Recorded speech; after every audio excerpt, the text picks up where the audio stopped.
We're back with this special edition of Morning Joe. We're looking through the 100,000 names and stories on the front page of the New York Times today, victims of the coronavirus. Noticing, Joe, a lot of people who are quite young, a 27-year-old, a 32-year-old, 33-year-old, 55-year-old, people in the prime of their life, and also a lot of New York City cops, firefighters.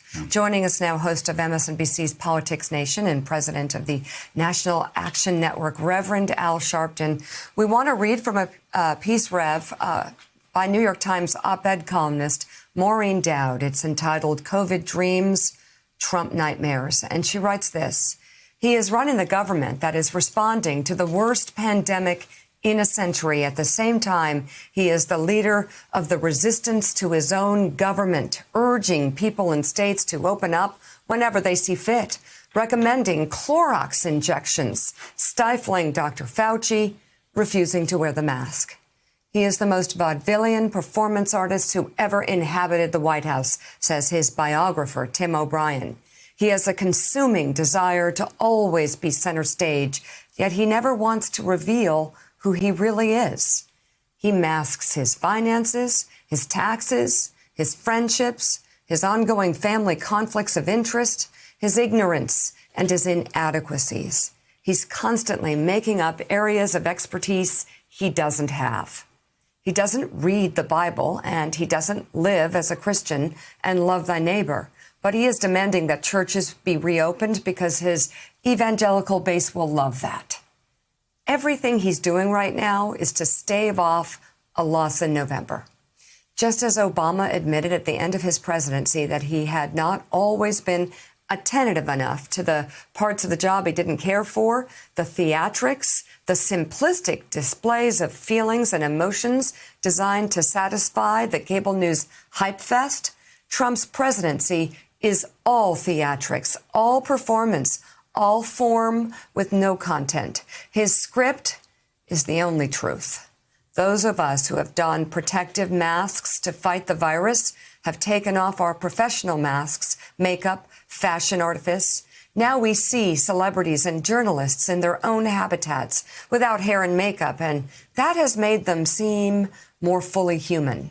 Humanity is showing through everywhere, except, ironically, with the unmasked Trump. Jonathan Lemire, a line in this reminds me of an article you wrote last week about Donald Trump going through the difficult exercise of leading the resistance to his own government. He sets up White House guidelines, and then the next day he starts seeming to undermine and attack those White House guidelines, retweets resistance tweets, and soon people are showing up with military-styled weapons trying to shut down a democratically elected state legislature. That is, again, the conflict here for a guy that is a day trader politically and in every other way as well, is it's very hard in an election year to run a resistance to your own government while your own government is having to warn Americans not to listen to your bleach and your hydroxychloroquine medical suggestions. You're right, Joe. Maureen's column hits upon the theme of that piece and sort of the tension that's within the Trump campaign right now as they eye November in less than 6 months away. The president, he only really has a few plays in his playbook, and one of them is indeed to try to frame himself as the outsider. His team believes that he is still seen as the person who is not part of the Washington swamp, in their words, and that Joe Biden, they can paint him as someone who had in D.C. for decades as a senator and then vice president. And as you point out, this president, Donald Trump, he questions science. He questions the federal bureaucracy. He ignores the guidelines created by his own task force. He encourages these small groups of protesters, many of them wearing Make America Great Again apparel, to congregate in front of state capitals somewhat dangerously without much public support. But he identifies with that as he's trying to tap into, again, that sort of populist anti-government anger that he was able to ride in 2016. But this moment might call for something differently. First of all, this might not be a moment where having government experience and being a manager is a bad thing. Vice President Biden and his camp is leaning into that. They want to be seen as someone who is competent, who can be a technocrat if needed, who has big ideas, who knows how to make government work. But more than that, it's about the president, how difficult it would be to deny and disavow your own record. He can play as the outsider. That's what he wants to do. And he certainly, his Twitter feed this weekend was full of attacks on Democratic politicians, media figures, and everyone else. But it's hard to run away from your record. And not only, of course, a struggling economy right now, which has been the president's focus, his effort to try to restart things, but of course the death toll, the mistakes made, the signs missed of the pandemic, and of course a nation mourning, so eloquently put on today's front page of the New York Times. So, Reverend Al, one of the ways the president tried to distract was talking about getting people back to church. Of course, people who go to church want to get back to church, but they're going to do it safely. They're not going to be listening to the president. And by the way, it wasn't the president's authority to do that anyway. But you had just said, I saw yesterday you were talking about wanting to get back to church yourself. Obviously, it's such a big part of your life and so many others that you know. But when it's done, it has to be done safely and not just have some political statement thrown out there as a political stunt. Absolutely. You know, you and I both are church people, Joe. And I can't imagine going back to church, getting on my knees, and I still pray on my knees, and thanking God for another day of life. And by the way, God, I'm recklessly risking it. I mean, what kind of worship would you do today with congregants to celebrate risking their lives that they're thanking God for giving them? It is absolutely contradictory.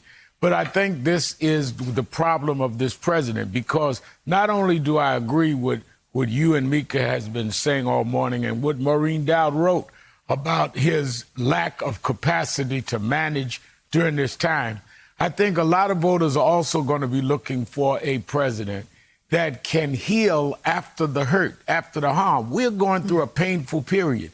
A period we've not gone through in 100 years, so none of us know this period. And we want someone that can bring us through it and then heal us after. And he does not display the capacity to be a healer at all. To be attacking people viciously, media figures and Democrats, on Memorial Day weekend while people are still dying, does not tell us that he has the capacity to even feel for us and later to heal us. And that, I think, is going to accrue to his detriment when the election comes. Well, it's not a surprise also, but he obviously doesn't know a whole lot of the Bible, because Jesus in the Sermon on the Mount talks to people about how they worship, about how they pray, and say, don't worry about it. Don't go into the synagogues. Don't feel like you have to go on street corners to pray for me and make a public show out of it. If you need to, just go into your room, go into your closet, your secret pray closet, to me. That's right. And Jesus said, and I will hear you, and God will hear you. So this idea that you can't worship God unless you pack into a church in an unsafe way is, well, it just undermines the teachings of Jesus in Matthew 6:6. So You're we all want to get right. back to church. You're right. We all want to get back to praying. church, Rev, but you need to be safe. Go ahead. Jesus said, pray in your secret closet. And sometimes, you know, people that get in the privacy of their room and go on a viral service and can be devout and sincere today show in many ways a stronger belief than people that have to be seen going through rituals. Those that practice their religion today in private are showing a sincerity that they don't need on display.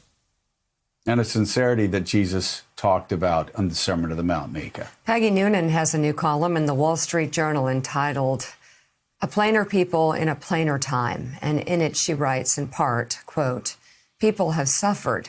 They've been afraid. The ground on which they stand has shifted.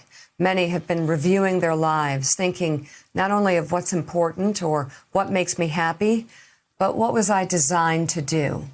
They've been conducting a kind of internal life review, reflecting on the decision that seemed small and turned out to be crucial, wondering about paths not taken, recognizing strokes of luck. They've been thinking about their religious faith or lack of it, about their relationships. Phone calls have been longer, love more easily expressed, its lack more admitted. Here is what I'm certain of. We will emerge a plainer people in a plainer country, and maybe a deeper one. Something big inside of us shifted. America is about to become a plainer place, maybe a deeper one too, and maybe that's good. That is very good. And it's something we've talked about, Mika, that this country is going through a change and will emerge stronger because of it. Coming up as we prepare to mark Memorial Day, the sacrifice paid by those in uniform becomes somehow even more visceral amid this national crisis. We'll talk about the themes of honor and public service straight ahead on this special Sunday edition of Morning Joe. We're back in a moment. Thanks for checking out MSNBC on YouTube, and make sure you subscribe to stay up to date on the day's biggest stories. And you can click on any of the videos around us to watch more from Morning Joe and MSNBC. Thanks so much for watching.